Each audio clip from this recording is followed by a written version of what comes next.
Okay, these are cute. I'm gonna go ahead and just remove the ones that I don't think are working. The ones that are pretty generic, I don't think we have to worry about those.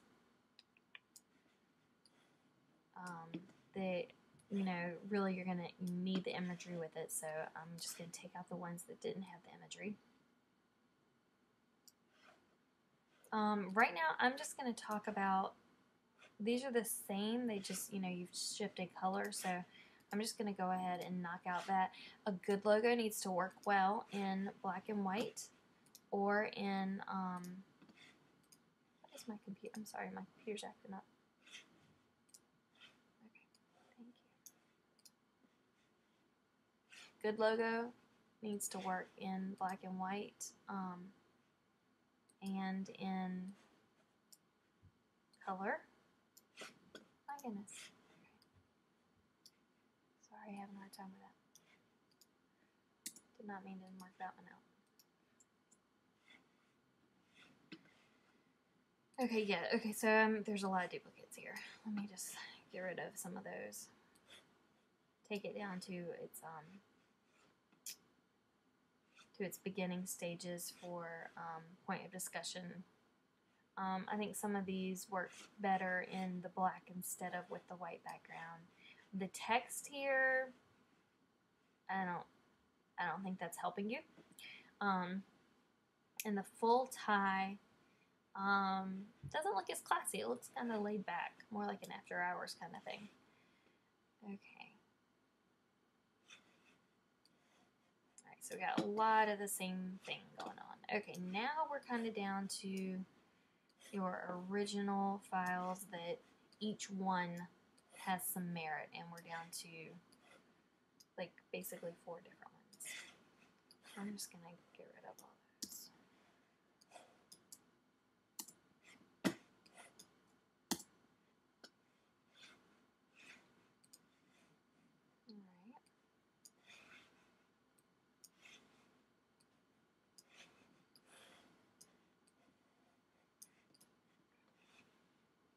Alright. Okay, I really like this as an overall shape.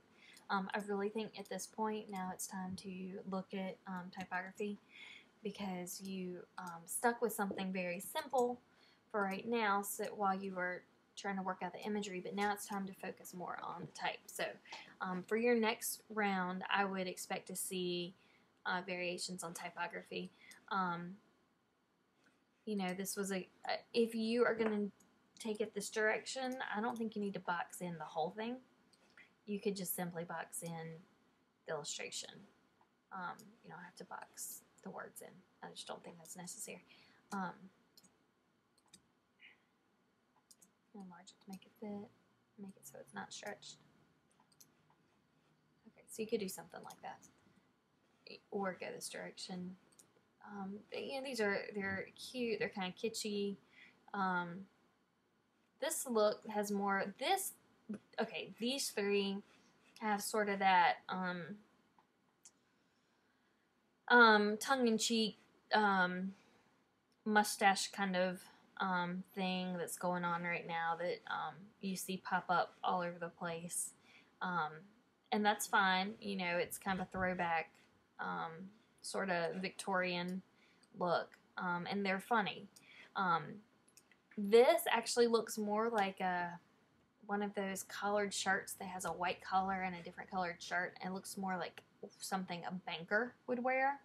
So if you're going more towards a younger kind of countercultural group that would shop here and think this is funny, then I would go more towards this direction. If this truly is going to be a classy gentleman banker suit and tie kind of place, then you would want to go this direction, although I don't think you would sell stickers and keychains at that point. So I'm going to assume that you're going this direction and get rid of those to begin with, for us to have something more to talk about. So I think this is, it just overall, it really looks like the top. I'm sorry, my kids are in the background, so you just have to ignore that for a second.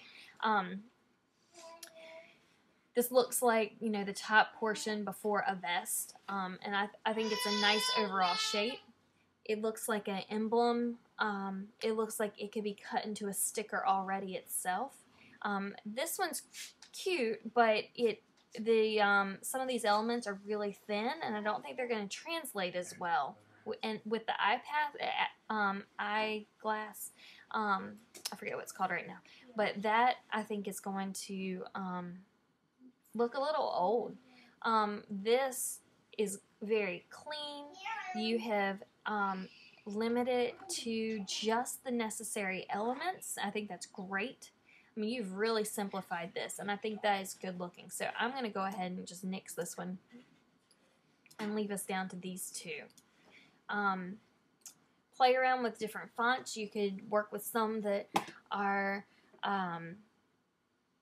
look a little more vintage. You could stick with this that is very clean and easy to read, and it actually helps it to look more modern. I like it in all uppercase. Let me see how that looks on this one.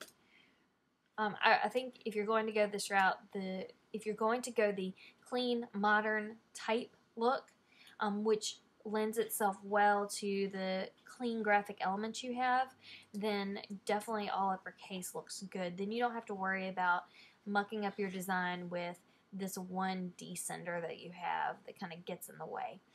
I don't think you need the frame around this. I think it kind of stands on its own. I like it off to the side. You could frame it if it's off to the side, but if you use it above and below.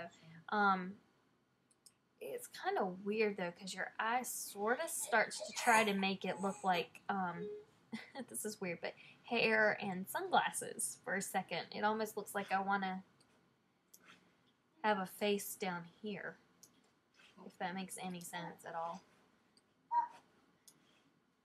You know, it makes it look like that's the face. Kind of odd that your mind's doing that, but and I think it might be because my eye keeps being drawn down because the text is down here. Maybe if the text was up here, it wouldn't. See, it looks like a crazy lady's face to me.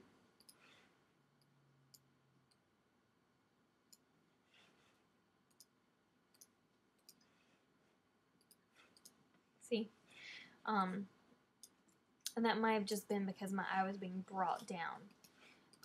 If the text is above it or beside it, it doesn't do that as much. Yeah, that definitely makes a difference. Absolutely, if the text is beside it, it does not look like the crazy lady anymore. It looks like the mustache and the bow tie. Maybe working on the scale, how far away the bow tie is from the mustache, might help with that. I think this is your stronger one. So this would be my top choice. This would be my second choice for you to work on. Okay, and let's see. All right. Yeah, good work though. Thanks, Jasmine.